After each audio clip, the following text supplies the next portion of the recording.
Live. All right, so we're live. Sorry for the technical difficulties. I guess those people that are watching on demand right now didn't even know about them. So a little bit late delay. Google Hangouts was muting some microphones, and I couldn't get our fourth panelist on here. That's Jessica Filipek from Lehigh. So sorry to her. Nina Rasper from Delaware had something come up. So we're with Katie, Linnea, and Maggie, and I'll let them introduce themselves now. Want me to go first? Go for it. Perfect. Hi, guys. My name's Katie Cavender, although you can't see it with my lower third that's not appearing because we're also having technical difficulties there. But I am the Assistant Commissioner for Strategic Communications at the Mountain West Conference. I'm in my 9th year here on staff, originally from northeastern Nevada, and did my undergraduate studies at the University of Nevada and graduate studies at the University of Washington. So looking forward to chatting with everyone this evening. Who's up? I will go next, I guess. My name is Maggie Han. I am the Assistant Sports Information Director at the University of Delaware, native of Wisconsin, and graduated in 2008 from Marquette University. And Linnea, go ahead. Hi, I'm Linnea Phillips. I don't know why I'm not showing up. I'm the Social Media Coordinator at the University of North Carolina. I'm in my 2nd year at North Carolina. I started the Wednesday before football last year. So I am a graduate of Colorado State University Pueblo, which is a D2 school in southern Colorado. I graduated in 2013. The year after that, I was an NCAA intern, and now I'm at UNC before football. Excellent. Sorry, I was checking to make sure that the stream is working, and it is. Did you finish, Linnea? I'm sorry. Yeah, you're good. Fantastic. All right, so the goal here tonight, obviously, is ladies' night. I mean, we hammed that up a little bit too much, maybe. But here at CAFEDCA, it was really important to me and the others that, as you've seen in previous chats, are guys that we got involvement from females. And so I reached out to some of those that have been very involved and kind of believed in it, and I've seen involved in other things, but specifically that were really involved in our chats, and I asked them to join us here tonight to talk a little bit about women's issues kind of in our circle of the world. So obviously it's a male-dominated athletics scope, and then even maybe more so in some of what we do in particular, specifically in video. I can speak heavily to that, and I think sports information as well, as Maggie would agree. So I wanted to give the ladies a chance tonight to talk about some of the things that are on their mind, because I want to expand CAFEDCA beyond just the guys that make video. That's not what this is about. That's what a lot of the people that I know and help me build this thing from the ground up are, and so it's important to me to get these ladies involved here tonight. So with that in mind, I kind of wanted to open it up. We'll take questions. If you're on the Google Hangout, the app infrastructure, you'll have the ability to post questions at the bottom. We'll get them and field them. But if not, if that doesn't work for you for whatever reason, technical difficulties, use hashtag CAFEDCA chat like we always do. And I have the Hootsuite up on the back end, and I'll take a look at your questions. So interact with us, and if not, sit back and enjoy. So first, I want to kick it off. Open-ended question. I can't answer it, but how have things changed for women over the years in sports that you guys have seen? I guess I'll start here. It's been kind of interesting to watch how the paths for women in athletic administration have changed kind of in parallel with our specific role in this industry in technology, sports information, or social media, digital video production, things of that nature. I've been in the business for 14 years, started as an undergrad at the University of Nevada, and started really working there as an intern, helping specifically with development and sports information, and that's kind of grown and blossomed and shaped my career, the different stops that I've had. I would say that at least from my perspective, I am extremely, I feel extremely fortunate and grateful for those trailblazers ahead of us who kind of paved the way, who lived that Title IX generation that perhaps I've reaped the benefits of as a kid who was born in the 80s and kind of doesn't know life without Title IX. So it's been an interesting point in my career, kind of in the middle part of it, having some upper management mentors, both here at the Mountain West and other locations that I've been at, to kind of teach me and share their stories and their experiences on what life was like pre-Title IX, and then to help also bring up the younger generation too, and just kind of help educate them and get them accustomed to what life is like, particularly in a more male-dominated industry than maybe some others out there. I have to agree with Katie too. When I did undergrad at Marquette from 2004 to 2008, and I'd say we had a lot of females on staff that I looked up to and tried to emulate, but it's now that I've been on the professional side, I guess now, for the last 7-8 years or whatever, I've seen a lot more female students that have gotten interested in it. When I first started out, all the females I felt like were kind of in it for the wrong reasons, and, they're kind of more on the marketing, ticket sales side.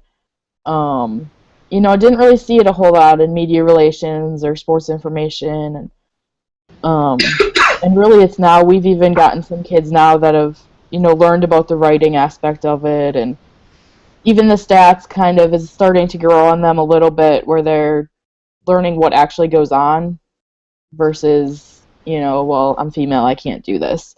And we're really getting to the generation now that's, 10 or 15 years younger than myself, where I grew up with Title IX. I've always been able to play sports. I've always, it's something that me and my sister, we always had. We didn't know any different. And I think we've gotten to the point now where it's even further down, where, we kind of maybe saw our moms and our grandparents and, our aunts maybe struggle with some things. And, the girls nowadays might not even have had, that to focus on. So I've definitely seen an increase on it on our end as well.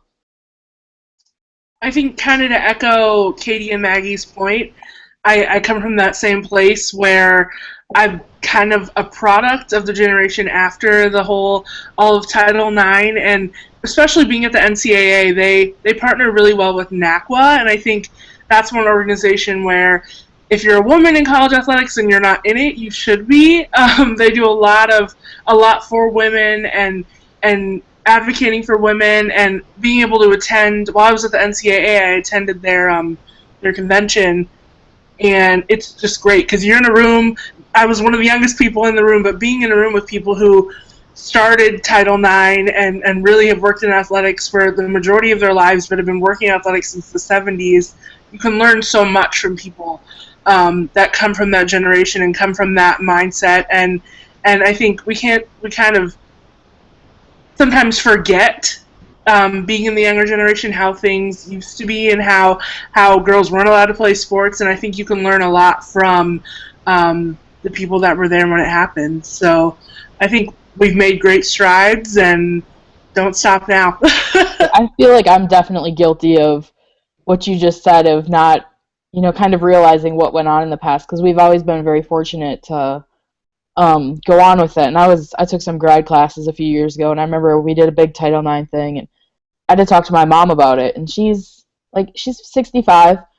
So for her, it was always, oh, well, we couldn't play soccer, we couldn't play basketball, and this and that. And it, kind of really opened my eyes, because I never, saw that with my mom. She was always my mom. She always played with us and this and that.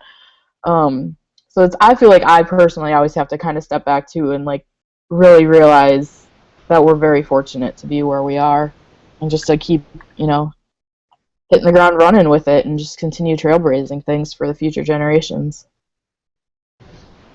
Now, obviously, we're across the board here with what you guys do, Maggie, sports information, Linnea, in social media, and then Katie, I kind of overarching of everything. Have you noticed, kind of in particular in what you do, how things have changed? As an outsider, so to speak, on this particular topic, I would say, Linnea, there's probably more inclusion on the social media side, because I think a lot of males don't necessarily like it. They don't necessarily like that kind of creativity. Or don't have it, and that's something that females obviously have been superior in on the social media side. Have you guys noticed that it's heavy social media and not so much sports info? And then how do you kind of break down those barriers or have that inclusion Katie, and kind of your role, making sure that you have equal representation. Yeah, it's really interesting. My role here at the Mountain West, as Jimmy mentioned, is a little bit of a cross section of a whole bunch of different departments here at the Mountain West. As the Strategic Communications Department of one, I oversee all of our social media initiatives and our website, but then I'm also really heavily involved with all of our digital video production with the Mountain West Network, and then also our communications team, so all of our sports information, and so I kind of wear all sorts of different hats in part of that, to be quite honest with you. Of those three departments, there are three of us full-time that are female. One is our production assistant and host of the Mountain West Network, Stormy Bodentoni, and then Judy Wilson, who is COSIDA president this year, also serves on our communications staff as one of our SIDs for our various sports. So we kind of have to hold it down and hold our own, and really in general here in the office as well, we've got a staff of about 21, 22, and there are a total of maybe 7 or 8 of us women. So it's different and it's difficult, but I would also say it helps expand horizons and having an open mind and kind of learning and sticking together with each other. And having, and particularly in television, it's been interesting for me to get my hands more dirty in learning the production side of video and switching shows and, you know, inserting graphics and doing all of those types of things that perhaps even, you know, 5-6 years ago, maybe the only opportunities there for females in sports video were more of the sideline assistant, sideline reporter type roles. So it's been really fun for us to kind of build that from the ground up, and being a female and doing so is definitely something that we've been proud of. And I'm sure Linnea would agree that there are several, maybe more frequently you'll see females working in social media than you would maybe in other areas of the technology side of athletic administration. But I wouldn't say that there's a huge majority of us that are female in that area as well. Wouldn't you agree, Linnea? Totally. I think in comparison to other areas. Hi, Jess. Yes. Hi. Can you guys hear me? Yeah, you're here. Hey. Finally. All right, well, that's Jess Filipek from Lehigh. We'll let her introduce herself in a second. You interrupted Linnea. Linnea, please. Sorry. I think you're right about that. I think there are more women in social media, but I think that's in comparison to the other areas. So I wouldn't say there's still an overwhelming amount of women by any means, but I think you'll find more of us there. I don't know why that is, honestly. I think it's a newer kind of addition to athletics and sports in general, and having specific roles carved out for social media. I don't know if it's because more women take those roles because they're newer or because of the job description that goes into that, but it's something to think about. All right, well, let me interrupt there. Let me get Jess involved. Actually, a good time for her because Jess is younger, just recently graduated, worked under myself at Delaware, and now is running the Lehigh video operations. And as a female in video, it's a rarity, and I know she would agree. So we're now just talking about the female breakdown in each of kind of our segments, from social media with Linnea at North Carolina, Maggie Sports Info at Delaware, and Katie kind of overseeing those operations at a conference level. But with you, video, not too many females, right? Yeah, definitely not. Especially as part of the Patriot League, we had our boot camp this past summer, and it was myself and I think 2 other girls in the room. I know from my standpoint this summer we were obviously doing some rearranging, and I kind of stepped up into the semi-coordinator position with the absence of my boss leaving. So it kind of fell on my lap, but it was, definitely a sink or swim kind of thing, and I've embraced the role for sure. What's been cool is that one of our other league schools, Colgate, they actually just hired a female to run their department as well. So it's been cool having her reach out to me and kind of asking me for some advice, because I'm no longer the new one. So I have about a year under my belt. But likewise, I've been able to reach out to the other female video coordinator, Brooke from Lafayette, and even though Lehigh and Lafayette are supposed to be rivals, there's no room for that in the multimedia department, so we've actually been able to help each other out, and so it's kind of cool to be able to pass that same knowledge on to like somebody else. At Lehigh, we are, it's myself in the video department or multimedia department, and then one other female in the sports info department. So right now it's just the two of us. Obviously, plenty of female coaches, plenty of assistant coaches, but from the behind-the-scenes work, it's definitely just the two of us right now. So, Maggie, you probably see the other biggest discrepancy too. I was to say, listening to you guys talk about it, it's kind of funny. I was trying to think back towards within my immediate department. I don't think I've ever worked with a female. I've had them in marketing and multimedia and, SWAs and this and that, but like, my first job, it was me and 3 guys. My second job, it was me and 1 other guy. In my current job, it's me and 3 guys, 2 guys currently. And we have the conference counterparts and, our conference, office and, our different offices, but it's kind of weird because now that I think about it, I've been the only female in my own particular office. And it's more the sports information side of it, whereas I don't know if the stats kind of throw girls off or women off and they don't necessarily want to go into that part, or they're not seeing the creative part of it at all. But yeah, and I think I also see in my end of it, at least at the 3 stops that I've been at, including Delaware, is all of my counterparts have been there for 20, 30 years. And it's the type of thing that they're probably going to be there until they retire. So it's, there's really not those positions opening up at those places either. What's that, Jimmy? I said I think that's a stark contrast. Linnea talked about it with social media. It's so new, so it's so quick, and everybody's adding it now. And so there's not people retiring in social media, so to speak. Right, and it's, the positions in sports information, there's not many out there, but when they are, it might be, me going from point A to point B, and then I'll just kind of rotating and not necessarily a new person coming in, or it's, they learn that they don't like it and they go to the multimedia side or the marketing side, or even now, like we said, with the social media becoming bigger and more all-encompassing, maybe they're like, oh, well, Sally, you're great at this. How about we split you off? So I guess I definitely see a completely different side of it. Yeah, and I would say one thing that I have noticed in my career is trying to strike down those maybe stereotypes while still protecting that everyone's time is valuable. So, for instance, I say this, in my current position here at the Mountain West, all of the males here on our staff are either married or engaged to be married, and all of the females, except for 1, are single. We've got 1 married female staff member here, and that's a stark contrast, and finding that balance and folks being able to have the work-life balance, and I know that's a struggle. That's not gender specific. That's for everyone.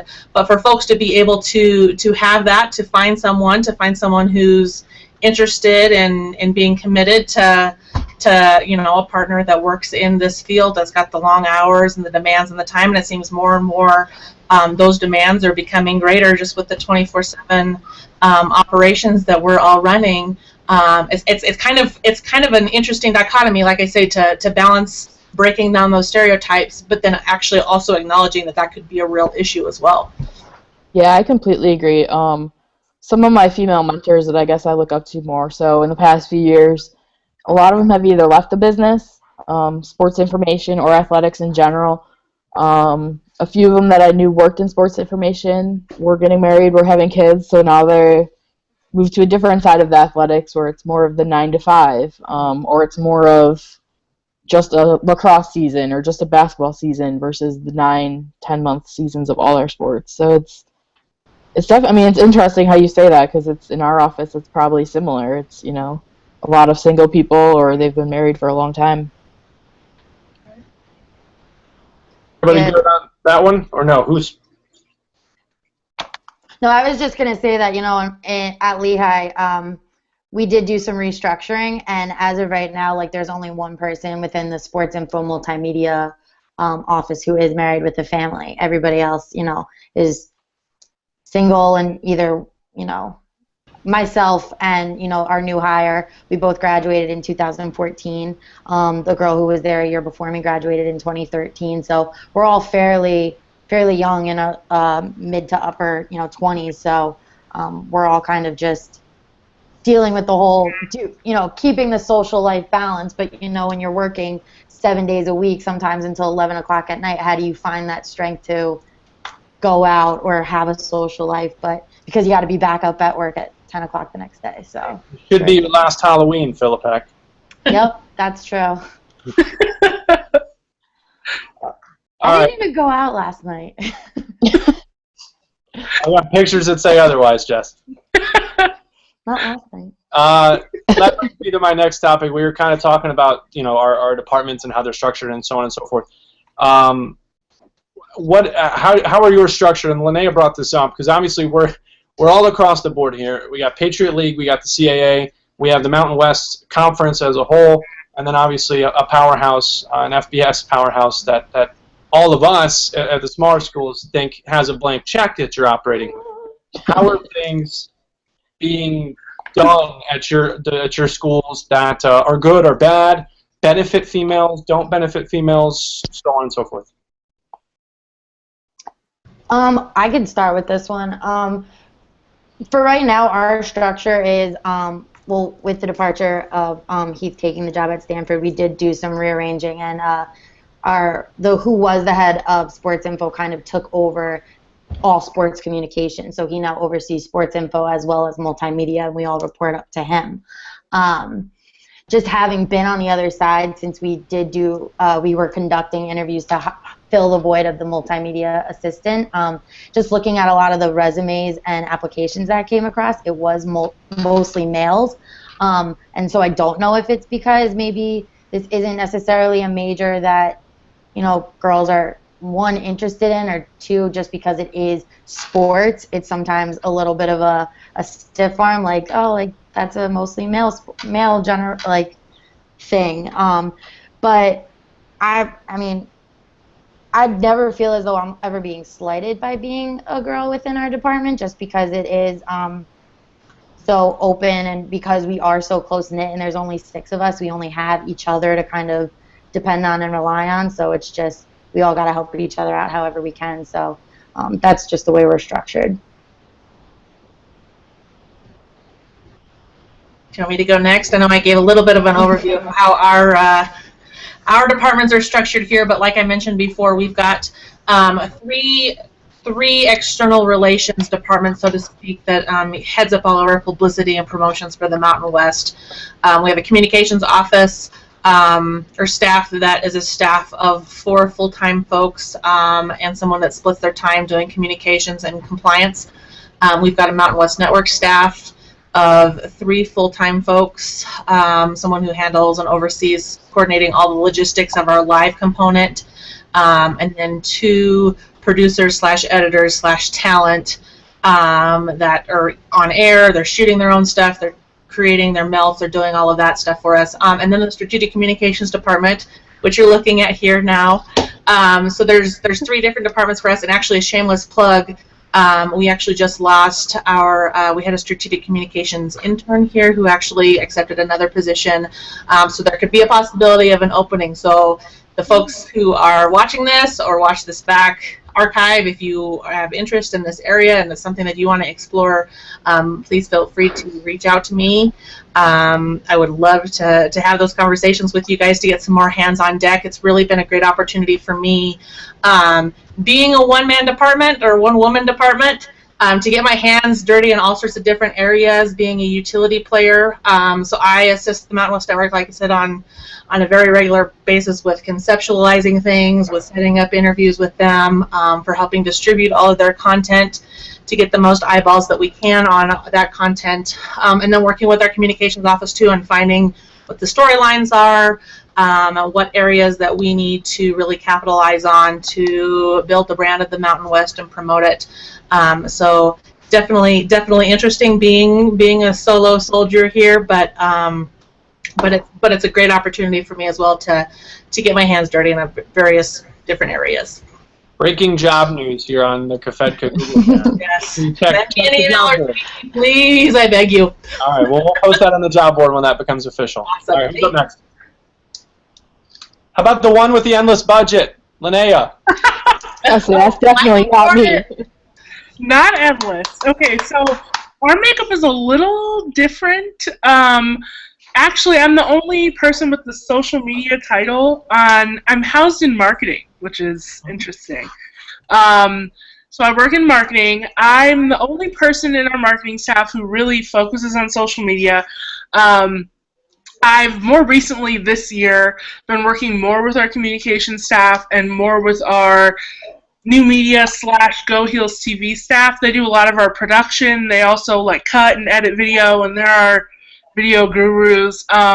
So I've started to work more with them. I run the main handles of our athletic department, so the major overarching verified accounts. So the Go Heels, we have Vine, Facebook, Twitter, Instagram, Spotify.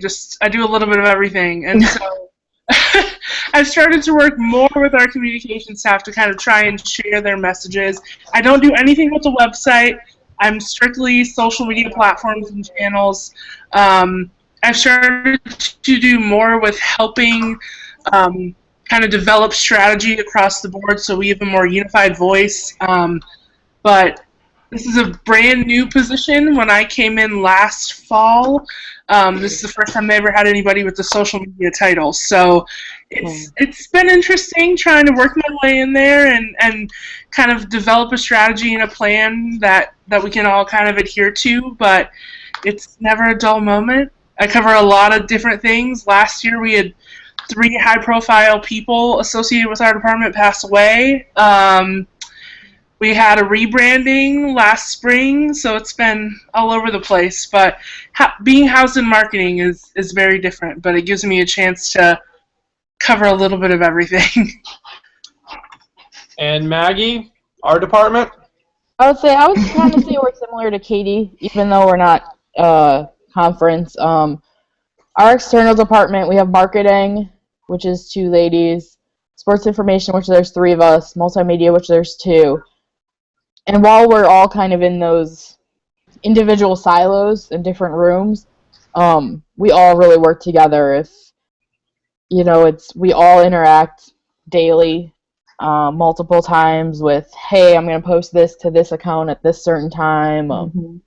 Hey, this kid got player of the week, so we're going to have to do this eventually, or this is what women's basketball is ranked in the upcoming polls and that kind of stuff. And as we all really try to use the Hootsuite and stuff too, just so that we can, see, oh, so-and-so has something planned at 4:04 to go out, so I'll either wait till tomorrow or I'll plan it for later that night or whatever.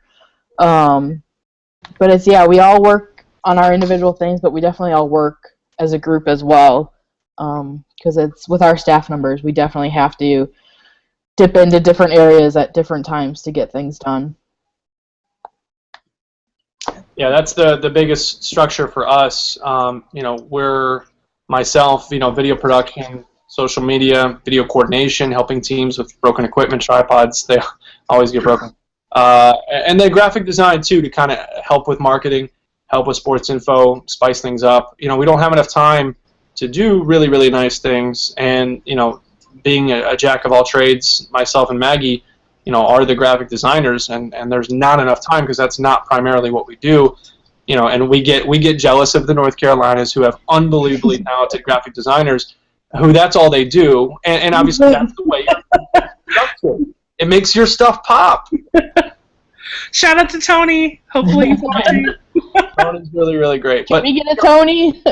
See, that's our question. So, and we kind of brought that up before. That's the basis of this whole thing is how do we help the D3s, the D2s, the small schools who don't have a Tony, really want a Tony, find that time, find that template, so on and so forth. And I don't want to get on a tangent on all that, but that's kind of the whole goal of CAFEDCA is arming people with tips and tricks and shortcuts and apps that can help them do their job. So I don't want to get too off tangent, but that's the whole basis. I could double back on that actually, because like for where the Delaware is looking at a UNC, like a Lehigh is looking at a Delaware. Like we're always trying to, take a step up, because even though we are, a Division I team, like we have Division I teams, like we are a part of like a smaller conference that's maybe prides themselves a little bit more on the academics, with sports on the side. You just called us dumb? That was a shot, I think. No, it wasn't. Okay. Not really. But it's true. Kind of being a jack of all trades here as well. We don't have as much time as we would like to dedicate to, really great graphics, but we do have a template that we follow for Player of the Week or Rookie of the Year. Pretty much just whatever the logo is, and then the title and the kid's name and their major. I've had the opportunity this year to design a couple of our posters, which was really cool, which is something that I necessarily didn't get to do last year.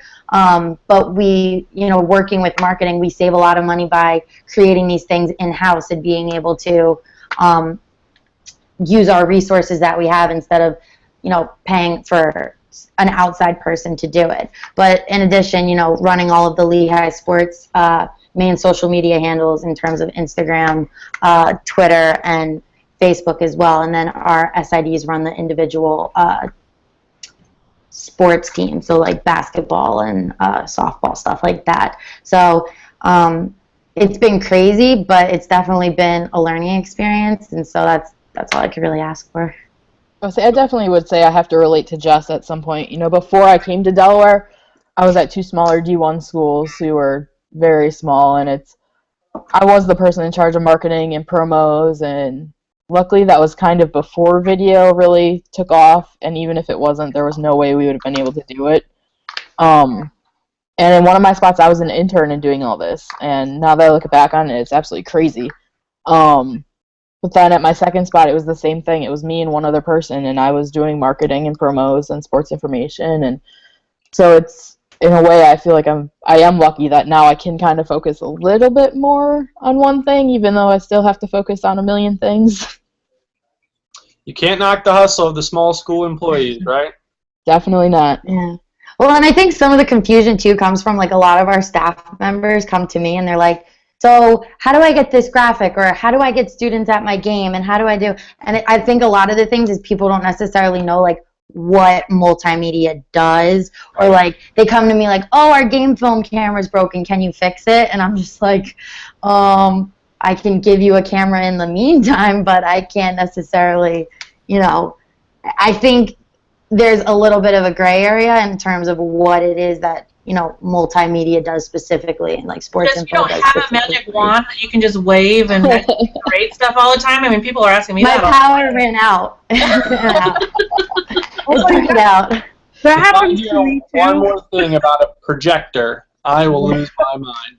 Yeah, it's crazy. So, and that was kind of what's nice is we have these preseason meetings with all of our coaches leading into their season, and we sit down and break down, what's multimedia's responsibility is going to be, and what sports info's coverage going to be, and what's facilities and marketing from there. So we kind of have these clear-cut plans, but sometimes just reiterating to the coaches and to certain members of the staff, like, okay, you want this, you have to talk to that person, and you want this, yeah, the person to talk to for that. So it's kind of sometimes breaking it down for everybody. We have the same problem at UNC. It's funny, our graphic designer, Tony, he actually works in marketing like I do, so he doesn't get to design for sports. This year we actually rolled out templates that we gave to communications to kind of help give them more of a graphic standard across the board where they could all look similar, but he only designs for marketing-related purposes, and so we still have people coming to us and say, can you design for us? And we got to kind of figure that out and have that conversation on a case-by-case basis, but we're still juggling a lot of things like you guys are too. I'll say, Linnea, how do you, if you have your communications people doing one set of graphics or whatever, and then you kind of have Tony in his area, how do you make sure that the two kind of mesh together and don't look like, hey, a first grader did these over here and a professional person did these over here, and then, well, that looks like my mom made it. So, like, how do you... We've had that conversation, and especially with our new rebrand, where we're kind of still trying to figure out how we use certain marks and logos in different ways. But it's an ongoing process, an ongoing conversation. The templates really helped with that. That was one of my proudest projects from this past year, is just being able to get those and give them to them, and they just drop a photo in, and it looks great, and they all look similar across the board. But it's definitely an ongoing conversation, and our big thing is we want the brand to be portrayed in a certain way, and we want it to look similar across the board. And so that's the main case for having the templates, and it's a process, you know. Drop the photo in. It's that easy, right? Is it that easy? Easier said than done. Hold shift so it For doesn't some warp. people, yes. All right, so moving along, two more questions. The first one is, and obviously the whole reason we're here tonight, one of you guys kind of posed this for thought towards the end, and how do you mentor other females that are around you or you know of? Has anyone ever come to you? I know, Jess, you shared a little bit that you get hollered at from the other gals in the conference for help, and but for the rest of you guys, has mentoring ever been something that's happened? Do you welcome it? How do you come about it? How do you go about it? Yeah, I would say for me, I think that's kind of the beauty of the particular area in athletics that we work in. We've got so many more tools now available than ever before to have interaction, like this Google Hangout, like having Twitter conversations with folks across the country who are either doing things that we want to emulate or who we can bounce ideas off of each other. And I would say that, whether that's female relations or male counterparts as well, I think that the technology boom in intercollegiate athletics has really allowed for those of us, even though we're working in a really competitive industry by nature and at its core, for us to kind of take those barriers down and share, this app's great. How do other departments utilize it? Or how would you guys handle this situation? Or I'm looking for an intern. Do you know of anybody? Whatever that is, I think that we're extremely fortunate in 2015 that we've got those tools available to us. And I know for me personally, I've relied on them, and particularly on the resources and the connections that I've made over Twitter with folks industry-wide to not only help with some advice if folks need it, but also ask for some as well. I know I'm always trying to pick the brains off of folks. I think that's the beauty of crowdsourcing. So we're really fortunate. I definitely like to take advantage of that tool. I definitely agree with Katie. It's, I've run into people and coworkers all the time be like, how do you know this person? I'm like, Twitter or some Facebook group or this or that. And it's like, I feel like I really know these people, but in reality, I really don't. But I always have to kind of step back, too, and I never look at myself as a mentor to people, and sometimes I feel like I really have to step back and realize that, hey, people are watching me, and hey, people, they may not be asking questions, but maybe by the way I handle something, or by the way I do something, or, the way I post something, that is definitely, they're looking at it. So I know I personally have to kind of work on that more too, but I'm always reaching out to either conference counterparts or people I used to work with, or just general people that you met on Twitter or Facebook. I'll say I have a lot of people that I met through being an intern at the NCAA and just through Twitter that I look up to, whether they like it or not. And I've kind of tried to emulate them, even the way that they mentor me. I try to mentor other people. This year I have 4 or 5 interns that are helping me out with social media stuff, and I try to give them advice whether they want to listen to me or not.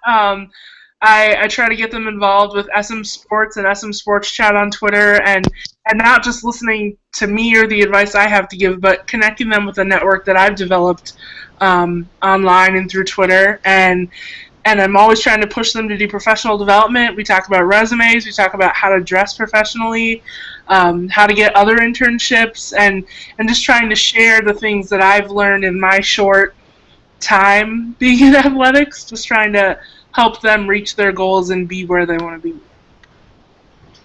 Yeah, definitely. I can speak on this just because at Lehigh we have a journalism practicum that we invite any students who's interested. We have a really small journalism program at Lehigh, so if we let them know that this is an option. So basically what they do is they're responsible for filming a lot of our live streaming events, but we open up the opportunity for them to come in and create the melt so they know how to work Final Cut.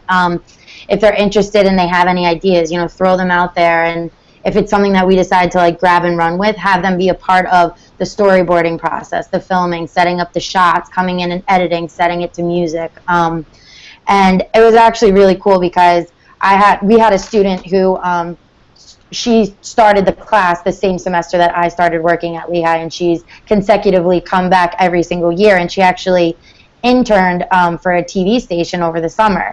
And she came back to me in the fall, and we sat down and we talked about it. How did it go? What did you like? What did you not like?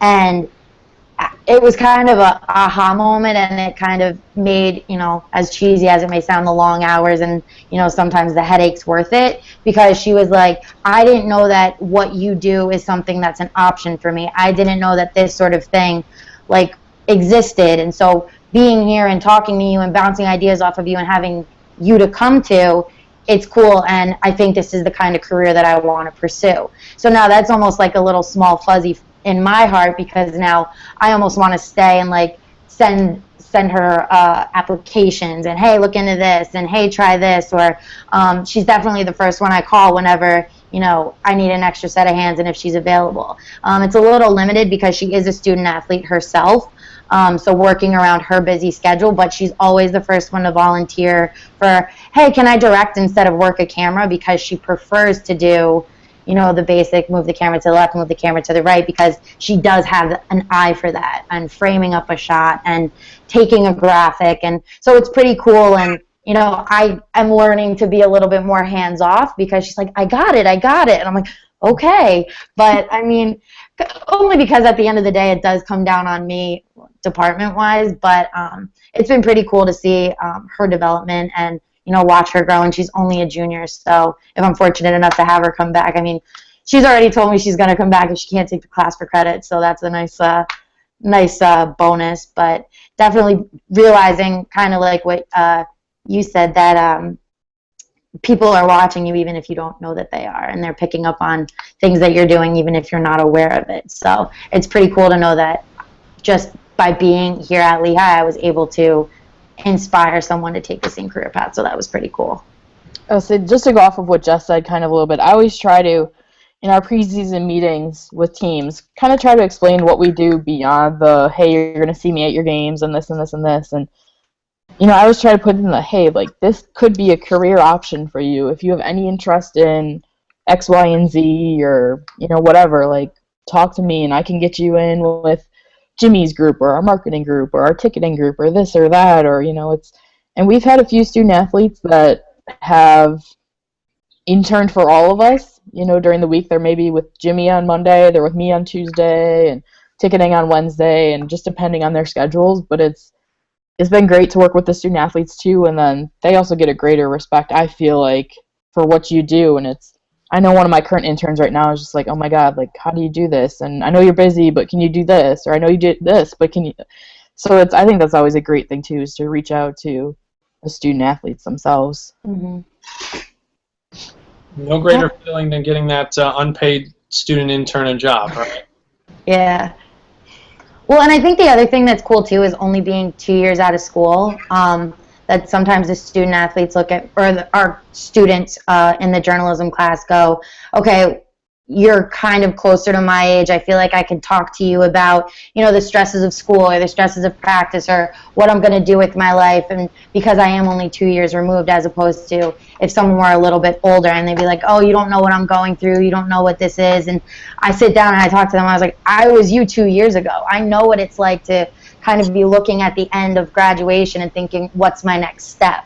So it's pretty cool that I've been able to develop, the professional relationships and have people feel as though they can come to me and talk to me about that kind of stuff too, but also maintaining like that friendly but professional, and I'm here if you need me, but you know, I'm not your friend, I'm your mentor kind of thing. But so there is definitely a hard line that sometimes needs to be drawn, but it's mostly for the most part beneficial, definitely.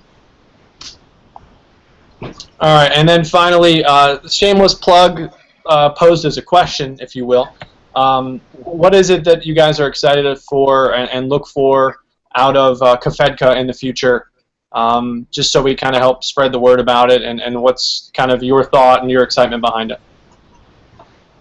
I will say for me, I feel like that this is a void that's been existing for the last, I don't know, 3 to 5 years, that's finally starting to be filled a little bit. Really applaud you and your peers who have gotten this off the ground and getting involved.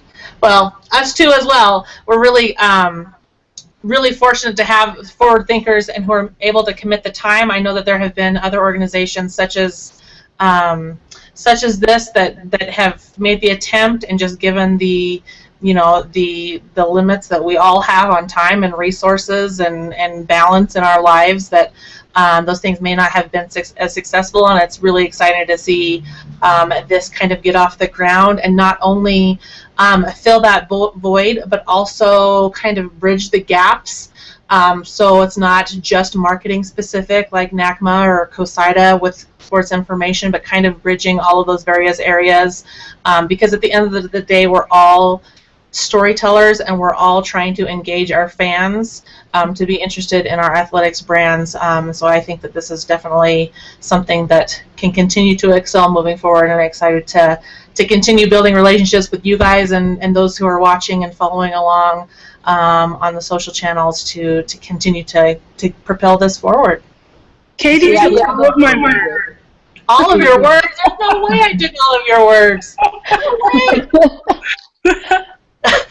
I think I totally agree with everything you said. I love CAFEDCA because it bridges the gap between marketing and digital and video and all of these things, and I think it's a space where we can all find a home to brainstorm and talk about sharing our stories and just being that place where we can all come and chat and network and build from there, and we can all learn from each other. Big school, small school, big budget, little budget, we can all learn. So I completely agree. I went to COSIDA not this past year, but a year ago or 2 years ago, and it was like I kind of felt out of place because I knew what all those people were doing, and I knew the press releases stuff and the stats stuff, and I'm like, yeah, but I still do graphics and I still do social media and I do this, and it's just kind of like I didn't really fit in with NACMA because I don't really care about the ticketing sales and the analytics and all that kind of stuff. But I like the one-on-one with the fans and our coworkers and this and that. So it's like you said, it's really bridging the gap, and that's what I really look forward to more.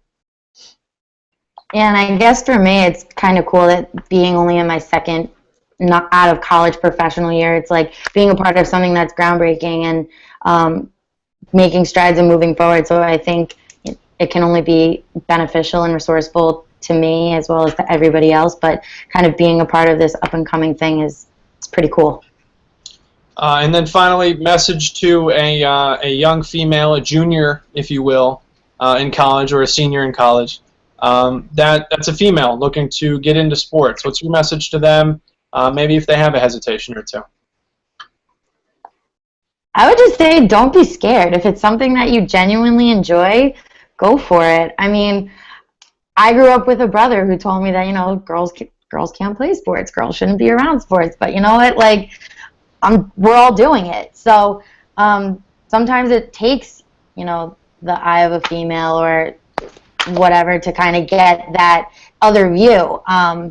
Because but if it's what you love, it's what you love. You can't help it. That's just all I gotta say. Go for it. It's 2015, for crying out loud.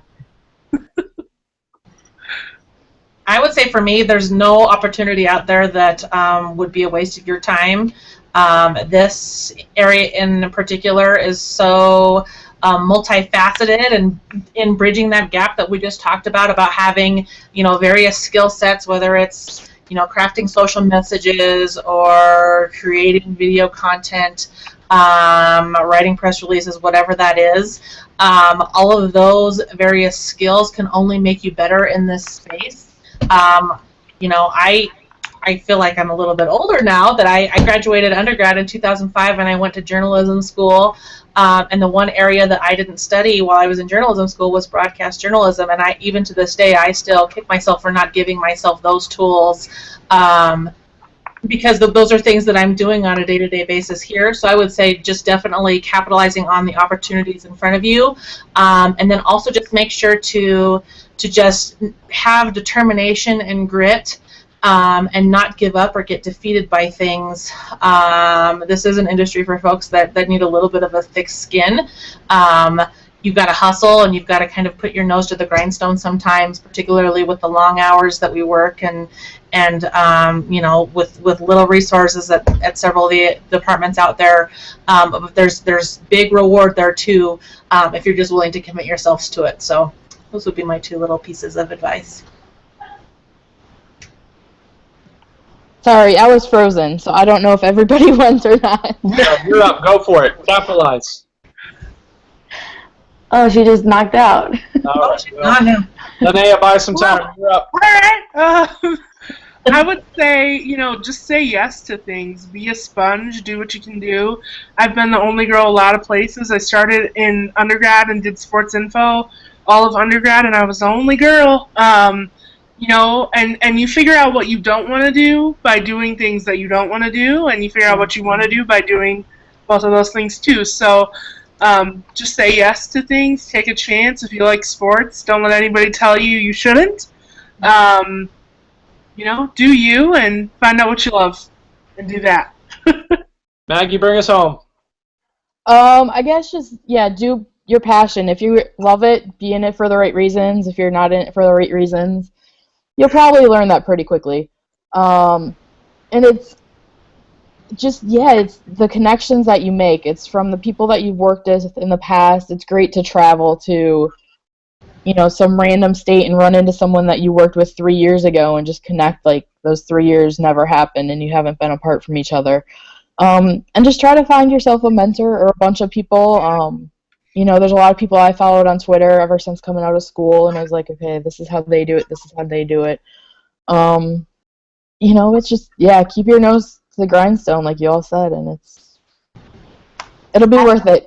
And I have one more thing to add, and it's actually something that Jimmy told me. Never underqualify yourself. Always, shoot for the stars, because honestly, if it's something that interests you, go for it. Don't sell yourself short. Put yourself out there and try it. If it scares you, it's probably going to be worth it in the long run. But, also remember your humble beginnings, because that's what makes the sweet things in life that much sweeter. Good advice, Jimmy. Yeah, I think something along the lines of don't answer for them. Let them answer for themselves. Thank you. All right. Mic drop. Mic drop. All right, so you saw my Twitter up there. You saw Maggie's Twitter up there when it was up there earlier. You saw Linnea's, but Katie and Jess, Twitter shout-outs. Yeah, I personally am at Katie Cavender, KatieCavender. Out in Mountain West, you can find me there, as well as all the other channels. Definitely look me up, give me a shout. And like I said before, if you want to be an intern in strategic communications, please, please, please holler at me. I'd appreciate it big time. Jess is writing hers down because it's elaborate. And now I'm probably going to go change it. But I actually made it when I was in high school, and I just haven't gotten around to it. At least it's appropriate. It is. It's just my name. It's spelled a little bit funky. It's right there. Well, it's a little backwards, but... Well, it's right. It's right. That was right. Oh, okay. Well, I guess in my screen it was backwards, but there you go. You go ahead. I'm tagged in all the tweets, so just go ahead and... All right, fine. There it is. Well, thank you. If you want to intern for free, you can come on out to Delaware. Yeah, that's right. It's free. Mountain West, if you want to get paid, free. If you want to go to Delaware. Okay, I'll take free help too. Whatever you got, no problem.